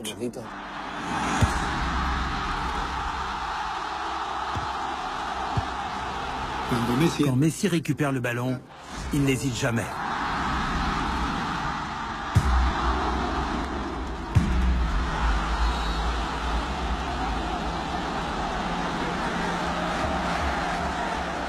De quoi il avait l'air? D'un monstre. J'avais rarement vu un joueur courir aussi rapidement avec la balle au pied. Très rarement.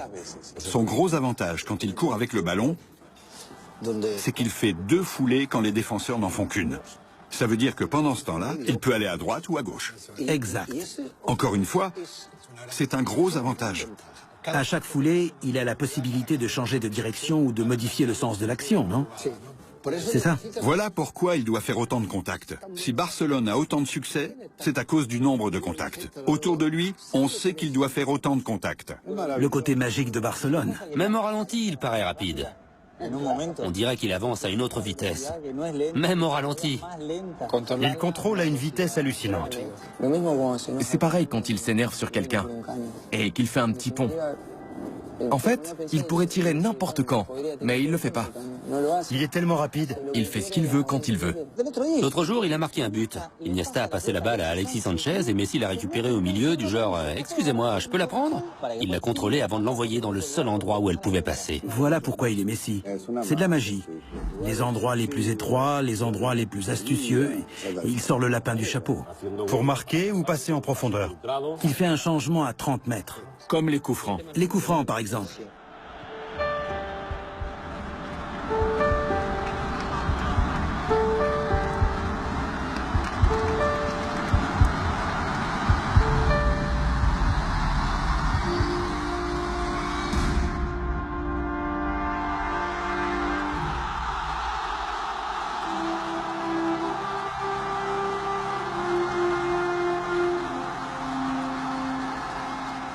Oui, il est gaucher, je sais. Mais son pied droit ne lui sert pas seulement à marcher. Non, il a souvent marqué du pied droit. Très peu de gauchers sont bons du pied droit. Il est moins gaucher que Maradona dans le sens où Maradona, quand il arrivait à se déporter sur la droite, faisait le coup du foulard. Il utilisait un truc... Il devait inventer un truc. Pour ne pas utiliser son pied droit. En revanche, Messi utilise son droit si nécessaire. Un des pieds est toujours meilleur que l'autre. Bien sûr. Mais si le ballon vient de la droite, il faut le faire rentrer. Et tu ouvres beaucoup plus si tu en es capable.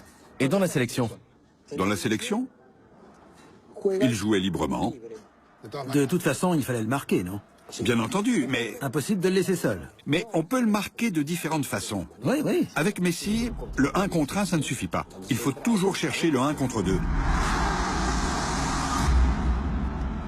Pour le marquer, il faut oublier le règlement, non? Oui, pas de coup, mais... Ça me fait mal quand il se fait tacler ou quand il tombe. Je ne supporte pas ça. Il est tellement précis qu'il n'a pas besoin de tirer fort, parce qu'elle rentre. Le ballon part toujours sur le côté. Il vise toujours le plus loin possible du gardien. Il a battu tous les records. Un coup du chapeau, c'est banal pour lui. Quand il marquait un seul but, on trouvait ça léger. On était habitué à... La normale était normale. Surtout à l'entraînement. Je pense que là, les gens ratent beaucoup de choses. Ah oui. J'ai jamais envie de jouer contre lui, moi. Personne. Les gens, ils attendent quoi? Un double salto avant le but? Il a un avantage, c'est que le public ne voit pas la beauté du but, seulement que le ballon est rentré. Comment? Ça intéresse qui? Que ce soit de l'intérieur du pied, un pointu, ça peut être n'importe quoi. Moi, c'est ça qui me plaît. Le petit pont, le double petit pont, c'est un peu pour la galerie. C'est du cirque. Il fait juste le nécessaire. Il est économe dans le luxe. Il respecte l'adversaire. Il peut aussi dépasser les limites, non? Parce qu'autrement, on serait en train de parler d'une statue. Bien sûr. Et pour des bricoles, parfois. Quand Léo est énervé, quand il perd, il est insupportable. Toi aussi, tu peux être le roi des casse-pieds. T'arrêtes pas de me tanner. Tu finis par me mettre hors de moi. C'est vrai. Et il a une seconde d'avance sur le jeu. Si vous ne savez pas qui est derrière vous, Oui. Lui, il le sait. Toujours. La vision panoramique. D'où vient l'adversaire, la position des coéquipiers, l'espace disponible pour manœuvrer, c'est un don. Je pense que le grand tournant dans le football espagnol a été le match Madrid-Barça, la première année de Mourinho. Un match compliqué pour le Barça. Pepe s'est fait expulser, vous vous souvenez? Ouais. L'herbe était haute, entre autres. Je crois que si Madrid avait gagné ce match et avait joué la finale de la Champions League, la face du football espagnol aurait changé. Messi les a stoppés par une action stratosphérique, extraordinaire. Il s'est emparé du ballon au centre du terrain. Il a échappé à 3 joueurs et il a marqué un but incroyable. C'est toujours nous qui régnons. Il a gagné en jouant dans un style purement maradonien. Selon moi, on a assisté à un moment quasi historique dans le football espagnol. Les problèmes de Madrid avec Barcelone étaient surtout psychologiques. Je crois que dans ces matchs, Messi a pesé d'un poids absolument énorme. C'est sûr. On sent que tout commence et finit avec Messi au moment où Madrid va trop loin. L'oportunidad para marcar desde el punto de penalti Leo Messi. La cara de concentración.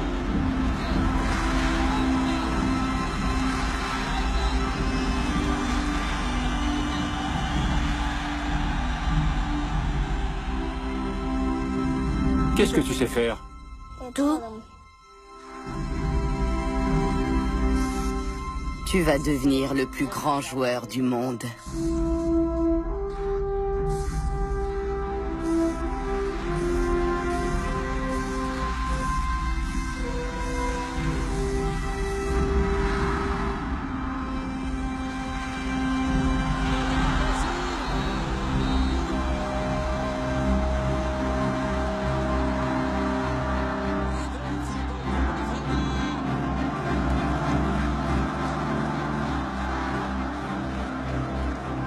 À Barcelone, ils sont fatigués et ils s'ennuient à force de gagner. Comme si on s'ennuyait avec la Joconde et qu'on s'amusait à lui peindre une moustache.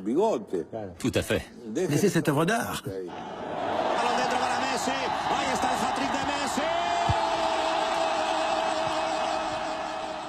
Freiner, c'est beaucoup plus important que d'aller vite. Clairement. Il s'arrête. Il pile net.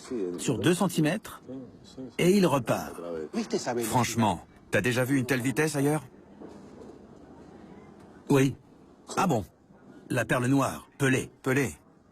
Pour moi, Pelé, c'est un cas à part. Quand on parle football, il ne faut jamais évoquer Pelé. Parce qu'il vient d'une autre planète. Il tient un peu de tous les grands joueurs de l'histoire. Il a le contrôle de Zidane, la vitesse de Ronaldo. Une des premières fois où il a reçu le Ballon d'Or, j'ai ressenti une émotion, comme si c'était moi qui allais le recevoir. Lionel Messi.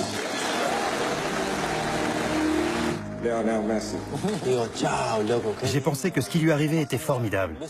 J'étais tellement ému que j'ai pleuré. Oui, je m'en souviens. Léo Messi pour la 4e fois Ballon d'Or. C'est un géant, ça ne fait aucun doute. Aucun doute. Tu le vois déjà à tes côtés dans l'histoire? Oui, sans aucun doute. Il est assis à la table de Maradona. À la même table. Il est assis à la table de Di Stefano, de Cruyff. Il est à la table des grands ou pas? Est-ce que vous vous êtes mis d'accord? Pourquoi? Pour une mise en scène, une comédie dont je serai un des personnages. On est là pour dîner. Vous cherchez dans tous vos commentaires à faire des comparaisons. Vous vous rendez compte? Ce qu'on voit là, il le faisait déjà tout petit. Il doit avoir 7 ou 8 ans. Ils l'ont fait venir à la mi-temps d'un match de Newell's. Il a fait 300 ou 400 jongles sans perdre le ballon. Quand on regarde Maradona puis Messi, on peut dire ils sont semblables. La différence, c'est qu'il est beaucoup plus petit. Oui. L'autre est plus mûr. Mais c'est pas un showman, Diego par exemple. Avec l'orange? Oui, avec la boîte de conserve, l'orange, le bouchon. Je pense que ça l'amuse pas. Non. C'est resté un garçon simple. C'est ce que je disais. Il n'aime pas s'exhiber. Il a toujours été humble. C'est ce qui lui a permis d'en arriver là, non? Qui est ton idole parmi les joueurs? Maradona. T'as quoi de Maradona? Tu es gaucher? Tu contrôles bien? Pourquoi tu l'admires? Tu veux l'imiter? Non. Voilà le style dont je parle toujours.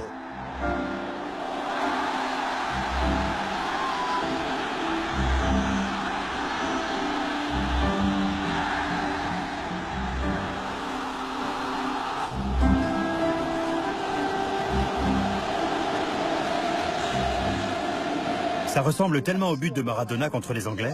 Identique. Oui, il couvre la même distance. Il rencontre les mêmes obstacles sur sa trajectoire. Maradona joue plus sur les changements de rythme. Il doit les feinter parce qu'il est moins rapide que Messi. Par contre, Messi est tout en accélération. Mais à la base, ils sont très différents. Les deux sont gauchers, mais l'un est plus rapide que l'autre. Maradona cache la balle, la montre. C'est une autre époque, un autre football, d'autres adversaires. On ne peut pas comparer les défenseurs anglais de l'époque avec ceux d'aujourd'hui.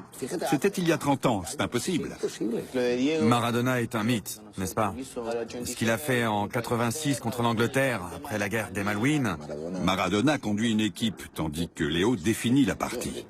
Maradona lui-même a fait une excellente comparaison en disant « J'ai une meilleure vision du terrain et Léo une meilleure vision des cages ». Messi possède ces deux qualités. Maradona a une auréole, il porte son équipe, il insulte les supporters et il siffle l'hymne national. Léo porte son équipe en jouant. Oui, en jouant. Il s'impose par son autorité naturelle. Les gens, ses coéquipiers... Pas en tirant. Non, il n'impose rien. Messi est Maradona. Mais pas le Maradona qu'on a pu voir parfois. Messi est Maradona tous les jours. Non, chaque minute. Je me souviens de certains matchs de Maradona à Naples. où il semblait avoir disparu du terrain. Je suis pas d'accord. Non? Non, Maradona a inventé Naples. Et Messi a inventé Barcelone. Messi a ajouté à cette œuvre d'art tout ce que vous voulez. Les yeux, les cheveux, le dernier coup de pinceau. Mais le FC Naples, c'était une bande de types qui couraient dans tous les sens. Jouer à Naples, c'était la classe ouvrière italienne qui battait les puissants de Milan. Maradona, c'est une épopée. Toutes les planètes étaient alignées. Voilà pourquoi la comparaison est injuste. Léo, c'est Léo et Diego, c'est Diego. Et Léo sera toujours Léo et sera toujours notre ami. Si vous me demandez aujourd'hui qui est le meilleur entre Léo et Diego, je vous répondrai 1000 fois Léo. Je veux pas me prononcer. C'est mon opinion. Nous, les Argentins, on aime les comparer sur tout. Sur le nombre de buts semblables qu'ils ont marqués, par exemple. Vous avez vu celui avec la main? Non. C'est aussi avec la main? Regardez, celui de Léo avec la main, c'est le même que celui de Maradona. Incroyable.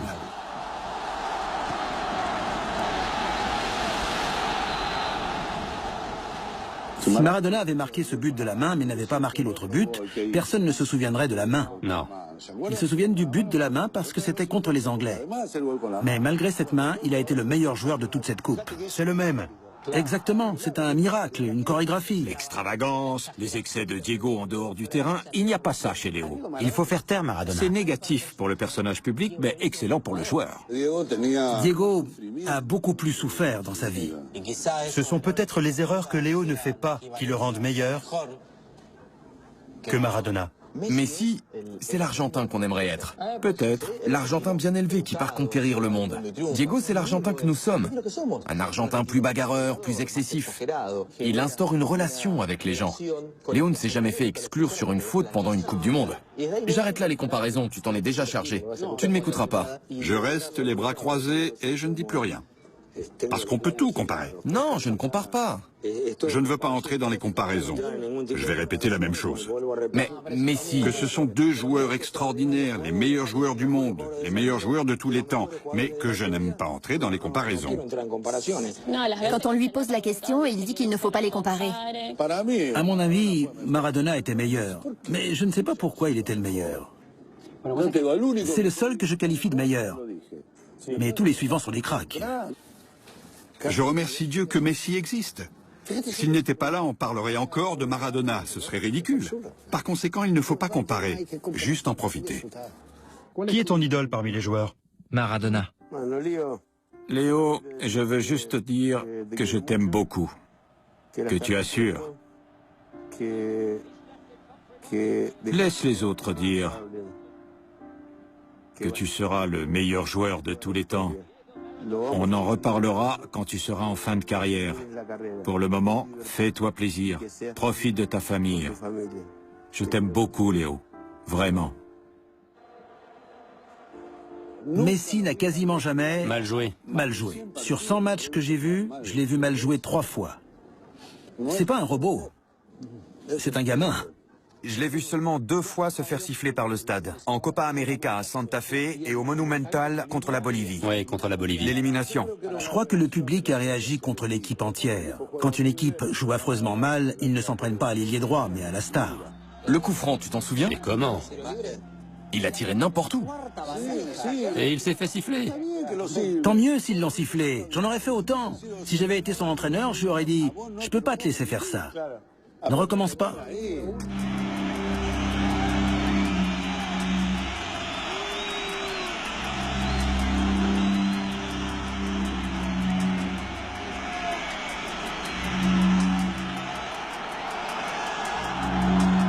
Pourquoi c'est surtout lui qu'ils ont sifflé? Ils ont sifflé l'équipe. C'est lui qu'ils ont sifflé. Il est sorti sous les sifflets, c'est différent. Voilà, c'est lui qu'ils ont sifflé. C'était un autre Messi. Les gens répètent souvent ce qu'ils entendent, non? Une partie de la presse s'est emparée de l'histoire. Les gens ont cru qu'il ne s'impliquait pas dans son équipe. Il y avait des blagues sur Messi. Quand je parle avec les gens, ils me disent... Il est nul. C'est une bille, il vaut rien. Je l'ai toujours supporté, mais là, c'est plus possible. Arrêtez les conneries, c'est un moins que rien, ce mec-là, c'est une escroquerie. J'étais très mal quand ils ont commencé à le critiquer. Tu en souffres aussi. Le gamin se décarcasse pour jouer en sélection et il le critique. C'est un touriste. Il se promène sur le terrain. Rien à voir avec Maradona. Ne soyez pas méchants. Ils lui ont reproché de ne pas chanter l'hymne. Alors, la prof de musique? Je suis certaine de lui avoir appris l'hymne national.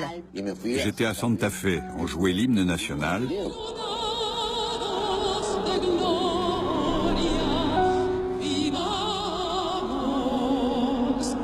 Tout le monde et lui aussi savait que c'était injuste.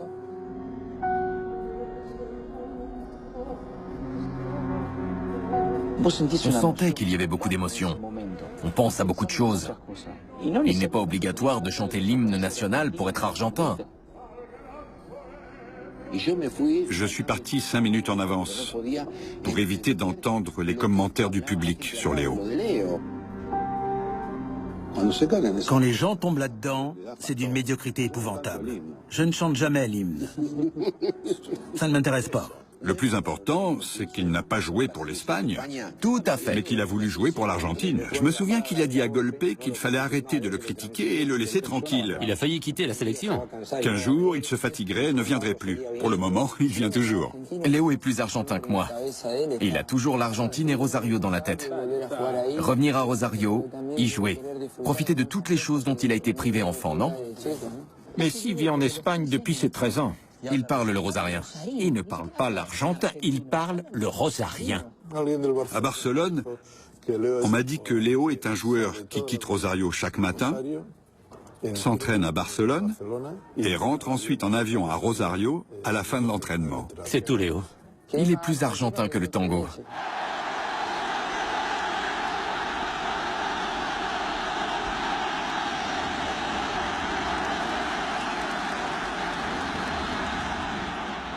Il y a eu un déclic dans la sélection argentine. C'est le match de Barranquilla. C'était à l'époque de Sabella. Sabella est ici? À droite, là. Il est là. À partir de ce jour-là, c'est devenu la sélection de Messi. Et Messi a été le patron de cette équipe. Ça a été le déclic. Il a peut-être commencé à jouer plus à sa façon qu'à celle que tu avais imaginée. Il arrive souvent dans le football que certains matchs marquent une étape. Il faut essayer de comprendre chaque joueur. Même si vous avez le meilleur joueur du monde, il faut essayer de le comprendre.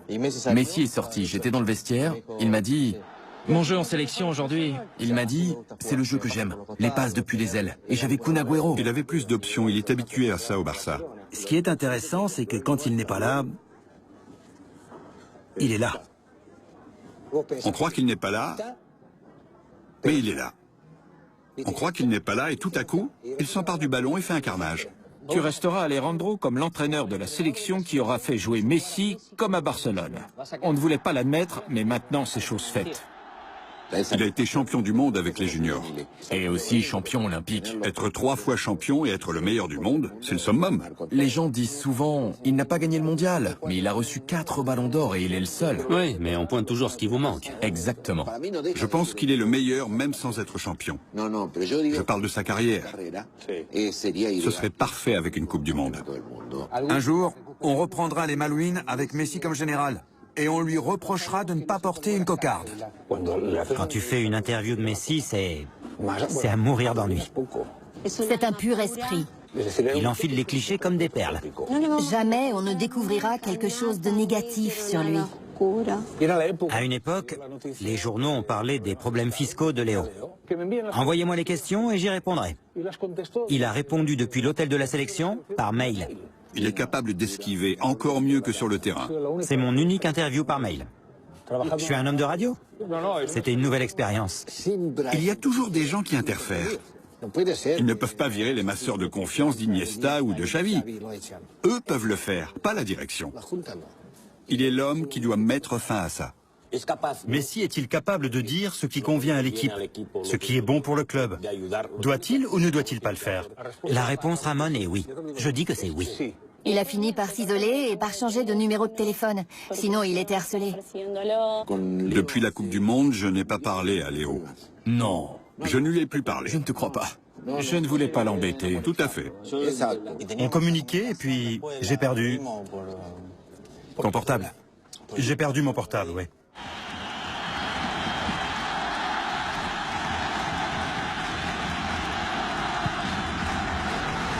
Quand on est passé dans sa vie et qu'on le voit courir, on se dit « une de ces gouttes de transpiration m'appartient ».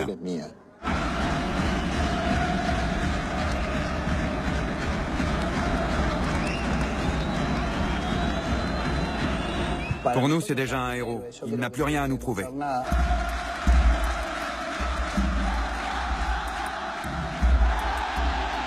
Levons nos verres à Messi.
On a vécu tous les deux un moment très important.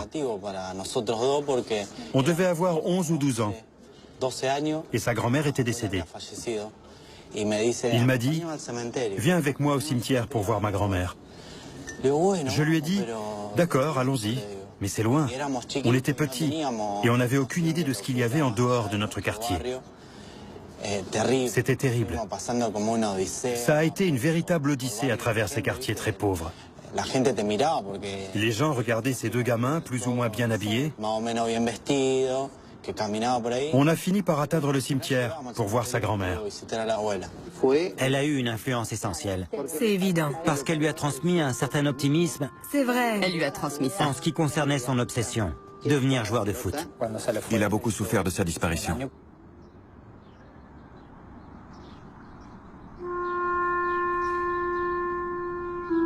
On a mis des heures pour rentrer. On nous a demandé où on était parti.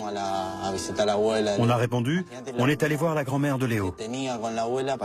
Vous imaginez le lien qu'il avait avec sa grand-mère pour aller la voir, tout en sachant que c'était dangereux de quitter son quartier?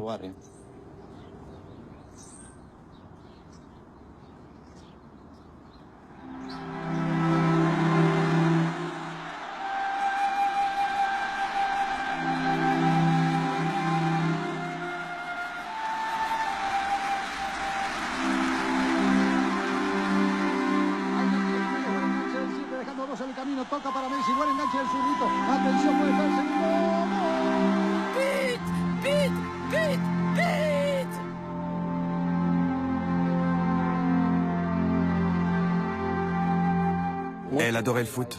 Elle adorait ça. Une vraie fan. Faute! Faute! Il y a faute là! But!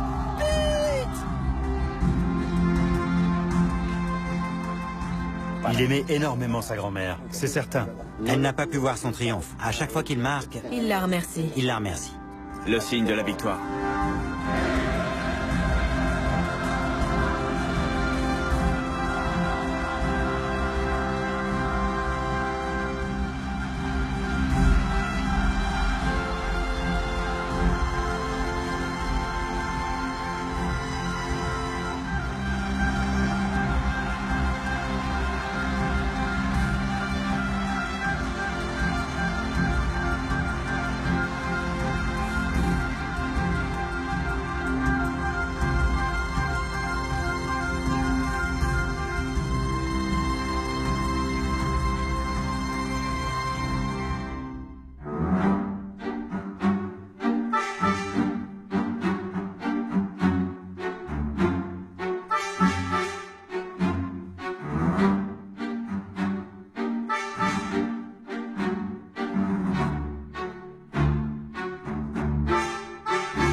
You are forever becoming who you are.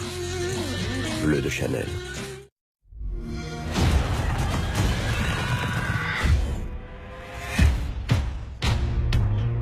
Mais derrière chaque viseur, il y a un être humain. Nous sommes ces gens.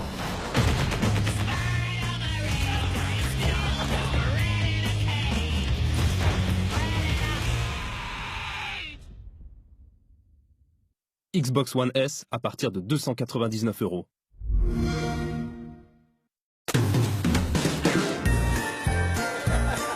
Les bons moments de fin d'année se partagent en famille et avec les amis.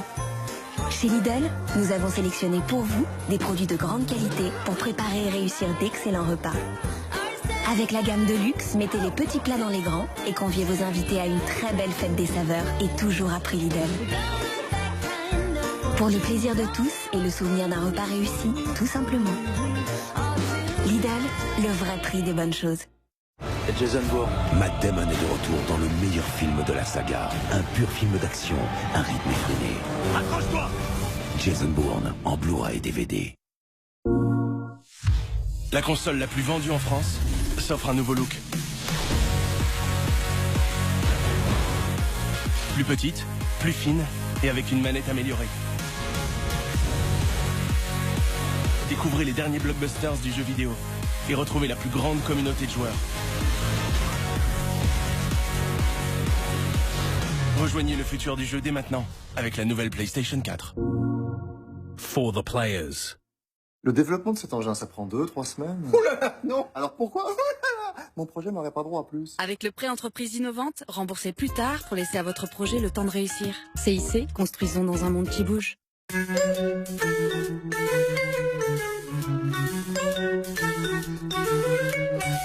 Nouvelle collection Espresso Carte Noire.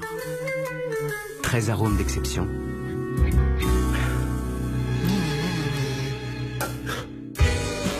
Carte Noire, les plus belles couleurs du noir.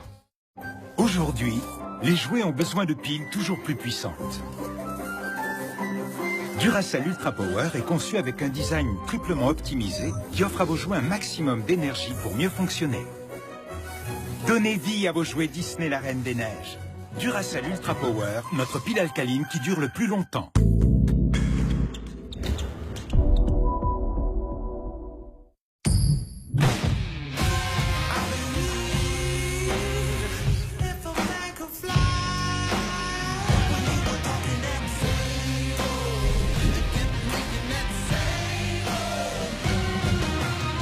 Azzaro Wanted, le nouveau parfum pour homme, par Azzaro. Rejoignez Cristiano Ronaldo. Jouez au Spin & Go de PokerStars et vous pouvez gagner jusqu'à 1 million d'euros en quelques minutes. Devenez millionnaire avec PokerStars.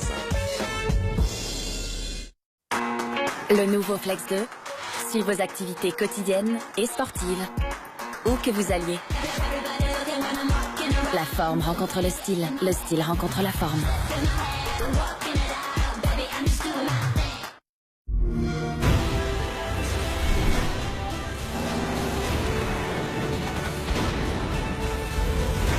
Final Fantasy XV, maintenant disponible. Xbox One S à partir de 299 €. 2007, l'arrivée des smartphones, vous vous souvenez? C'était complètement fou. 10 ans plus tard, rien n'a vraiment changé. Il est temps de réagir. Hello Moto. Connectez un haut-parleur JBL, un projecteur, un zoom optique puissant et modifiez votre smartphone encore et encore. Hello Moto. Préparez-vous, Moto est de retour. Le nouveau Moto Z avec Moto Mods.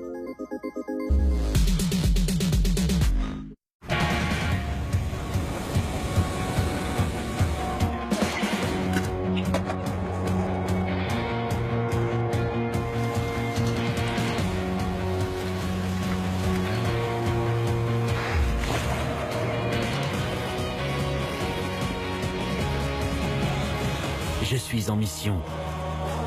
Je suis la Key Mission 360. Je suis Nikon. Vivez l'expérience inédite Nikon à 360 degrés.